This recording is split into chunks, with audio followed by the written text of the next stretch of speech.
선인장, 스투키, 산세베리아 이렇게 다양한 다육식물을 키우실 때 배수가 굉장히 중요한 요인이에요. 바로 빼려고 하지 마시고 이렇게 살짝 좌우로 흔들어 주시면은 그 모양 그대로 나오게 됩니다. 창가에 둬서 문을 열어둬서 식물이 죽는 경우가 굉장히 많아요. 그래서 창문은 항상 좀 닫아주시는 환경에 두시는 게 좋고요.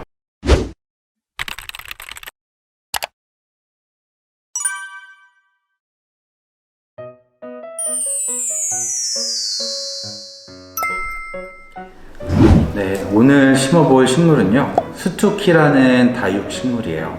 키트를 이렇게 열어보시면은 이 스투키 2개가 나올 겁니다. 그리고 이렇게 토분이 있고요. 그리고 배양토 2개, 그리고 색돌, 마사토 이렇게 재료를 가지고요, 스투키를 심어보도록 하겠습니다.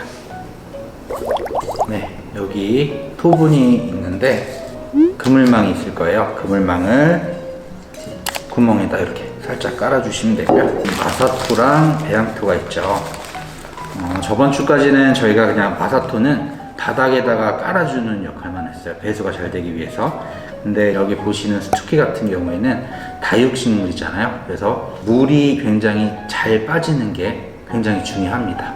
스투키뿐만 아니라 모든 다육식물을 키우실 때는 배수가 굉장히 중요한 요인이에요. 그래서 선인장, 스투키, 산세베리아 이렇게 다양한 다육식물을 키우실 때는 배수를 잘 되게 하는 게 굉장히 중요합니다.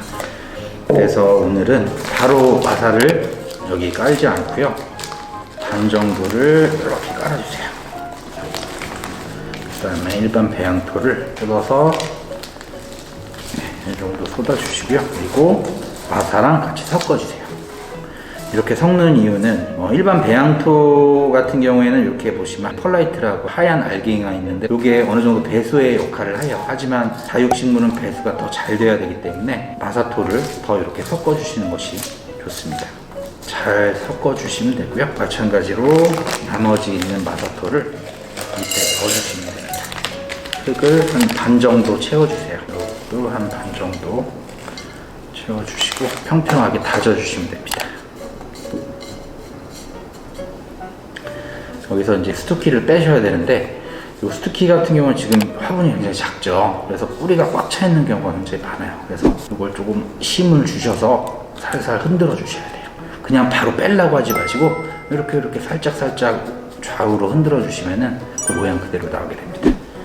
마찬가지로 꼭 잡고 밑에를 살살 흔들어 주세요. 이렇게 살살 흔들면은 모양이 그대로 나오게 됩니다. 이렇게 이제 양쪽으로 화분에 넣어주시면 되고요. 여기서 주의하실 게 흙을 너무 많이 넣으시면 안 돼요. 왜냐면 너무 이렇게 위로 튀어나오거나 이게 굉장히 안 좋거든요. 그래서 어느 정도 안쪽으로 스투키가 들어갈 정도로 심어주시면 돼요. 여기 보면 이 정도에서 더 스투키가 묻힐 수 있도록 안쪽으로. 이 안쪽까지 여기가 묻힌다고 해서 썩거나 그러진 않아요. 안쪽으로 너무 많이 흙을 담으신 분은 흙을 약간 파서 깊숙하게 넣어주시는 게 좋습니다. 이렇게 가운데 잘 맞춰주시고요. 잡으신 다음에 아까 마사토를 섞어준 흙을 이제 넣어주시면 됩니다. 네. 이렇게. 우선 다져주지 마시고 바로 그냥 흙만 이렇게 넣어주세요. 넣어주신 다음에 끝부분을 이렇게 살짝 고정만 시켜주시면 됩니다. 네. 끝쪽만, 사이드 쪽만 이렇게 하시면 되고요. 그럼 이렇게 모양이 잡혔죠.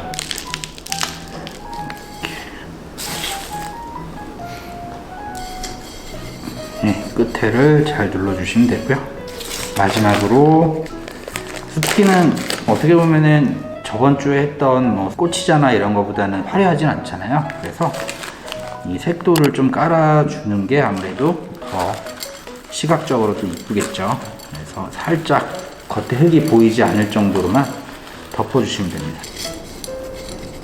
이렇게 하면 이제 작은 스투키 화분이 완성이 되었습니다.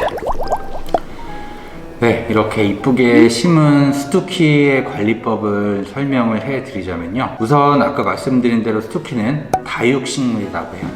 이렇게 보면 잎이 두껍죠. 잎이 두껍다는 거는 이 안에 수분을 많이 저장을 하고 있다는 얘기예요. 그래서 실질적으로 이 다육식물이나 스투키의 원산지를 가보면 굉장히 척박한 환경이에요. 사막이나 아니면 고산지대나 비도 자주 안 오고 또 날씨도 그렇게 좋지 않은 그런 곳에서 원래 사는 친구들이기 때문에 물을 너무 자주 주시면은 금방금방 썩을 수가 있어요. 그래서 이 스투키는 물을 자주 주지 않으셔도 되는 식물입니다. 보통 스투키를 키울 때는 실내에서도 많이 키우세요. 실내에서 빛이 직접적으로 들지 않은 곳에서도 많이 키우시는데 너무 빛이 없는 곳에서 키우시게 되면은 이렇게 나중에 보면은 작은 순들이 많이 밑으로 올라오거든요. 이렇게 줄기만 자라고 그냥 이렇게 쓰러지는 경우가 굉장히 많아요. 그런 이유가 햇볕을 너무 못 보게 되면 얘네가 통통해지지 않고요. 줄기만 계속 이렇게 자라게 됩니다. 그래서 약간의 햇볕을 보여주시는 것도 굉장히 중요합니다. 그리고 물 주는 경우에는요. 물은 보통 제가 항상 말씀드리는 게 며칠에 한 번보다는 이렇게 흙을 파서 겉흙을 만져보고 말랐을 때 흠뻑 주는 게 좋다고 말씀드렸는데 이 스투키나 다육식물은 어느 정도 예외로 하셔도 될 것 같습니다. 그만큼 물을 자주 안 주셔도 되는 식물이라서 보통 실내에 키우실 경우에는 실내 환경이 거의 비슷하잖아요. 한 온도는 20도에서 25도 정도일 거고 그리고 빛이 어느 정도 드는 환경이기 때문에 이런 스투키를 키우실 때는 보통 그냥 날짜를 정해 주시고 키우시는 게 더 좋아요. 보통 물 주기는 보름에 한 번이나 한 달에 한 번이라고 말씀을 드리는데 이런 사이즈의 화분 말고 큰 화분 같은 경우에는 한 달에 한 번 정도 줘도 돼요. 물을 듬뿍 한 번 완전히 흙이 젖을 정도로 준 다음에 그 다음에 한 달에 한 번 주셔도 되는데 이렇게 좀 작은 화분에 있는 스투키 같은 경우에는 흙이 아무래도 빨리 마르겠죠. 그래서 한 달에 한 번보다는 한 보름에 한 번 정도, 한 달에 2번 정도 흠뻑 주시는 게 좋을 것 같습니다. 그리고 스투키의 원산지는 아프리카 쪽이거든요. 그래서 그 기후의 특징이 겨울이 없죠. 그래서 스투키는 찬바람을 맞거나 추운 환경에서는 견디지 못합니다. 그래서 겨울이 왔을 때 창가에 둬서 문을 열어둬서 식물이 죽는 경우가 굉장히 많아요. 그래서 창문은 항상 좀 닫아주시는 환경에 두시는 게 좋고요. 항상 20도 정도 따뜻한 환경에서 관리를 하시면 좋을 것 같습니다.